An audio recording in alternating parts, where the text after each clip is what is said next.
Hello everybody and welcome back to the FPL Phillips YouTube channel and to another weekly wildcard video where I am so close to activating my wildcard chip. I haven't quite hit the button yet. I know I'm prepared to lose out on a bit of team value as price changes occur throughout this international break, but I've made one kind of bold transfer early on, caught that price rise, and am considering activating the chip if anything else goes wrong, as will probably happen, as is standard in international break. So I know some people will be on a wildcard already, some of us might be forced into it by things that occur during the international break, whether certain players become uncertain to start in Game Week 4, etc., might just push some people who were on wildcard 6 to then move maybe into a wildcard 4. And that's kind of the position I'm in, maybe the position some of you guys watching are also in, or maybe you're just saving your wildcard for a bit later on and are interested maybe in which picks I fancy if you're on a wild card, or which picks I just fancy in general over the next few game weeks. So if I were to wildcard this week,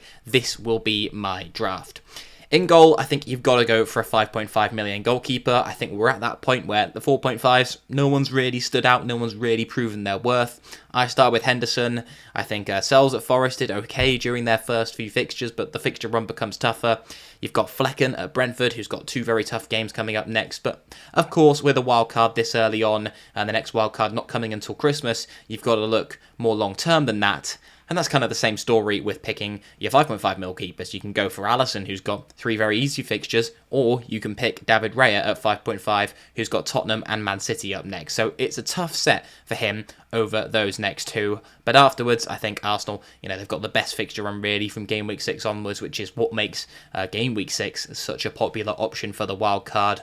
But I think you just get Raya in now anyway. You save on those transfers. I think it's the least optimal position to make transfers in, that goalkeeper spot. So you're not going to want to do that. So Raya comes in at the 5.5. We've already seen Areola pick up a bit of a knock and Fabianski get some minutes. So he comes in as the backup option for emergencies. Or if he does become first choice, if Areola gets a serious injury, which I'll never hope a player to get injured, but if it does happen, then you've got Fabianski as maybe even an option from the bench, because West Ham have looked okay defensively over those first few fixtures from what I've seen. In defence is where we get a little bit controversial early on, and where we need to have a bit of a discussion around one key defensive slot, and that is the Trent AlexanderArnold versus Robertson debate. As you can see, I've gone with Robbo and saved the 1 million, and whether or not you do this really depends on where you want to spend that million elsewhere. You could go with a 4.5 mil goalkeeper. There are other positions in the midfield and in the forward line where you also could save a bit of money and use that to upgrade to Trent. And is that worth doing? I've put together a bit of a comparison so we can have a look at that. So Trent has looked very impressive. His expected FPL points per 90, courtesy of Fantasy Football Fix, look very good. 9.06 per 90 is quite a significant margin ahead of Robertson. However, Trent is playing fewer minutes per game. We've seen Robertson come off once for Simicast, but Trent tends to be the one getting subbed that little bit earlier for Connor Bradley, the young man coming in at right back to get some minutes. He's not looked that happy about this. I don't see any sign of slot changing, and I don't see any sign of him giving up minutes for Connor Bradley, who does need to get those. And Liverpool have been comfortable in a lot of fixtures. Whether or not that will change, and when it does change, does that mean Trent stays on the field? I suppose it's up to your interpretation at this point. Personally, I think that's going to be a set of subs that we see pretty much every game for Liverpool this season. You'll have Darwin, Gakpo and Bradley coming on for Jota, Diaz and then Trent at right back. And I think those will be the core three changes. Obviously, that limits Trent's time for attacking returns. It also slightly increases his chances of banking a clean sheet that then gets wiped out later on. So it depends how you want to take that. I think some of the key upside with Trent is in his attacking threat and his ability to get returns. I don't think many of those in the past have come in the last 15 or so minutes of a game. However, it still does limit it by numbers and statistics-wise. Robertson has had the superior goal threat of the two, but Trent's main threat has come from his expected assists. We also know that Trent hasn't seen that many set pieces this season. He is on them a lot of the time at Liverpool and has been a big threat from them. He had a goal ruled out against Manchester United for an offside. He has proven his worth. The expected points, however, from FPL Review are very tight. 13.6 for Trent over the next three, only 0.3 ahead of Robertson, who's predicted 13.3 points as Liverpool face off against Forest and Bournemouth at home, and then Wolves away. So it's very tight between the two.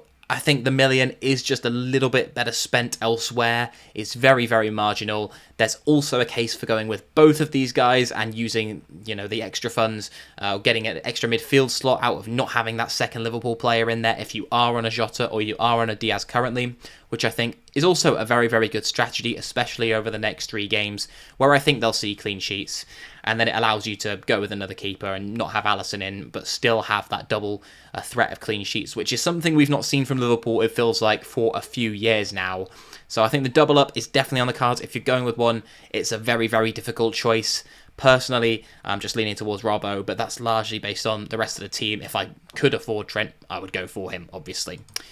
So the rest of the defence is Robertson of Fulham, we've got Lewis, and then we've got Davis at Ipswich. And I really like the look of all these three in that 4.5 or a little bit more now bracket for some of them. And Robertson is one I had from the start of the season, one I've backed a lot. Fulham are still in their pretty decent fixture run. I think even that Newcastle game is a decent opportunity for them. And yeah, I'm happy to have him in as a pretty solid pick who's going to start every week and has some nice assist threat to go along with him. Rico Lewis will be one of the key points of discussion this week, and with Man City having some more competitions they've got to start playing games in coming up, will he keep getting the same amount of minutes in the Premier League will be the key question. Will Kyle Walker be used maybe in different competitions and Rico Lewis gets the starting spot week in, week out in the Prem? Well, it's not very often that we see a nailed-on defender for Manchester City, especially in the wider roles in that backline of Pep's. So I don't imagine that Rico Lewis is going to play every one of the 38 games of this season from the start, at least. But I think that he's worth having nonetheless, just due to that insane attacking potential he has when he's on the pitch. He's not really being asked to come inside and play in the middle of the park. He is getting forward, he's getting to the byline, and even when he is coming inside, he's looked involved in the play, and he's still getting forward, he's getting into good positions, good attacking threat spots, and we've even seen him rattle the crossbar from a spot very close to the opposition goal. So I think Rico Lewis is just worth the punt, worth the risk. If you've got a 4.5 mil coverage on the bench, or maybe even 2, then that's even better. But for me, I will just go with him, and then, you do have transfers in FPL still. I think the rest of this team, relatively speaking, is going to be pretty nailed on and pretty set, which we'll get onto in just a moment. And if you do need to use a transfer there, then you can. For me, this squad has a little bit of money left over, even in the bank, so you can account for any price rises any other 4.5s get or anything like that. But I think an easy switch, if you want to go for someone safer, is just to go to Lewis Dunk. And that also means that you can start Dunk over the next 2. You don't have a benching dilemma where you probably don't want to start Lewis against Arsenal. And that just saves a bit of a headache, but isn't as much of a spicy or exciting pick, in my opinion. A player who is a very exciting pick is Davis at Ipswich, who I think I've been impressed with over these first few games. Him in particular got a lot of talk in pre-season, but not as much as he should have got, because Ipswich had 2 games coming up first that were very tough fixtures on paper. So it's only really the time now where people will start talking about him or start thinking about bringing him into their sides. I think with the fixture run they've got, it's a bit of a no-brainer. The level of attacking threat he's got going forward kind of just negates the need for clean sheets anyway, almost, which we didn't get much of in Game Week 3, that you guys will recall. Mosquera is the 4.0 in the bank. You could go for Greaves here of Ipswich. Either of them seem pretty nailed on. Greaves has the better fixtures, of course, but I think Mosquera will be very nailed on for the rest of the season. Same is probably the situation with Greaves, but I'm hoping that you won't need to rely on either one of these two that you go for in the sides. In midfield is where I'm talking about where we're not really taking any risks, and I'm picking some safe players that I think are going to be the talisman of their team.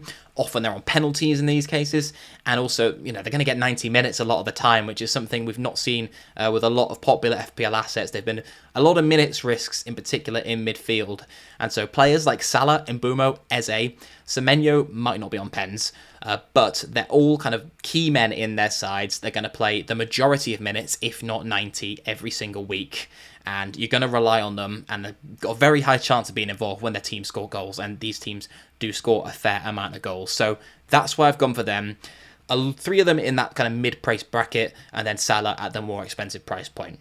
Now, I do like Luis Diaz. I do like some other options in and around those price points. Obviously, you want to look at getting Saka in for Game Week 6, but I think this setup allows you to carry a good team for a long, long time. And these players, despite their fixtures, some might say Semenyo against Chelsea and Liverpool up next isn't very good. then I think you can carry it through there, and you could even bench Semenyo for the game against Liverpool, but I'd back him in the fixture against Chelsea, truth be told. And then after that, the Bournemouth fixtures become very strong, and that's kind of another key fixture swing that people are considering, was pushing people to consider the wildcard and game week stakes instead of game week 4. And then you've got Rodgers, who I think is the standout in that price bracket, the 5.0 to 5.5 million, really, with Semenyo now rising up to 5.6. I still think he's a better option than Smith Rowe. I'll hold my hands up. I still think he's better than him. I'm not sure Smith Rowe is going to be as good. I think Rodgers should have at least 2 or 3 returns by now. If Ollie Watkins can find his form, then I think we'll see the true potential of how good Rodgers can be as an FPL asset. I'm just hoping that the patience will pay off, and truth be told, Aston Villa can start putting the ball in the goal a few more times, and it's not scored by Onana. And then finally, up front, we're going to have a look at the forwards, which are Haaland, João Pedro, and Kai Havertz. Now, this is what I was saying about being able to bench Semenyo for that game against Liverpool. You could easily start this front three for over the next 4 weeks and not bench any of them. I don't think you're going to want to. Havertz is kind of in as the Arsenal cover, and he's really impressed me so far this season. You never really know which sort of Havertz you're going to get going into the start of a campaign. But for me, I think he looks brilliant, and he can... I'll maybe have to bite my tongue and swallow it if this goes wrong, but I think he might be able to cover Saka's points. I know he's a forward, so he finds it more difficult. He doesn't get the same amount of points for a goal. He needs to get more attacking returns just to match Saka, especially if Arsenal are keeping clean sheets. But I think he could be a really strong option, and I think he's going to get far more attacking returns over the next few game weeks than we've seen from him at the start of last season. So I'm holding Havertz. I'm backing him through this to go for him as the third striker option. There are other strikers in that price point you could go for. Havertz is probably the most expensive of the bunch. There's players like Jackson at Chelsea who you could go for in this price point, and that could allow you to maybe find that extra little bit that gets you the million to upgrade Robertson to Trent. So that's one of the areas where you could downgrade. But for me, I just really think Havertz is going to be a good pick this season. It's a lot of gut feeling and eye test rather than actual statistics. But we saw how his data improved when he started playing that forward role last season. And even when you adjust points for him, his position change, he's going to be on target for a pretty good point score this season, in my view. And then João Pedro and Haaland. Now, there's a bit of stuff up in the air with João Pedro about international duty. Same kind of goes for a few of the Liverpool players. Seen some things about Jota and Diaz. Not sure how much credibility there is behind those. I'm not really going to pay too much attention to it or waste too much of my time looking at stuff until nearer the deadline, truth be told. But João Pedro, if he's going to be available, seems like a no-brainer. Ipswich and Nottingham Forest in the next 2. Seems like, again, kind of the key man in that Brighton side, has been moving up to play the most advanced role when Welbeck's been hooked. He's getting older, isn't he, Danny? He's going to be subbed early, and João Pedro is getting a lot of minutes, hopefully still on penalties as well. Yeah, you could go for Matoma in midfield, you could go for Minte in midfield, but you've got the man up front who's taking penalties at only 5.7 million. Seems like a bit of a no-brainer to me. And then finally, in comes Erling Haaland. Now, you can go with drafts without Haaland, but for me, I just think you pick him. I think it makes sense, especially on a wild card. It's hard to find the funds if you've gone with like a Palmer and someone else up front to then upgrade your Watkins or whoever. I suppose if it's someone even cheaper, then you find it even more difficult to find those funds. And I think Haaland, people have just started to realise now, he looks a bit different to how he did last season. He looks like, well, again, the robot who just scores goals for fun. He doesn't look like he's going to let up. I think he's fixture-proof, and I think he's going to score a lot of goals that could damage your rank if you don't go with him. So personally, I'll be in favour of the Haaland wildcard draft, Haaland and Salah wildcard draft, I should say. If you're going for one this game week, I'm interested to know if you guys are backing against him, or maybe you're even looking at taking Haaland out if you're on a wildcard 4 and going without him, with a view to maybe bring him back in down the line for the game against Newcastle or Fulham. Are you guys considering that? Is that your way to fund Bukayo Saka in your midfield? I'm interested to know. My light's gone out. It's run out of charge. I'm going to leave you with that. Hopefully you guys have a good rest of your day. Sorry for the technical difficulties. Subscribe if you're new for more brilliantly produced content, and I'll catch you guys in the next one. Goodbye.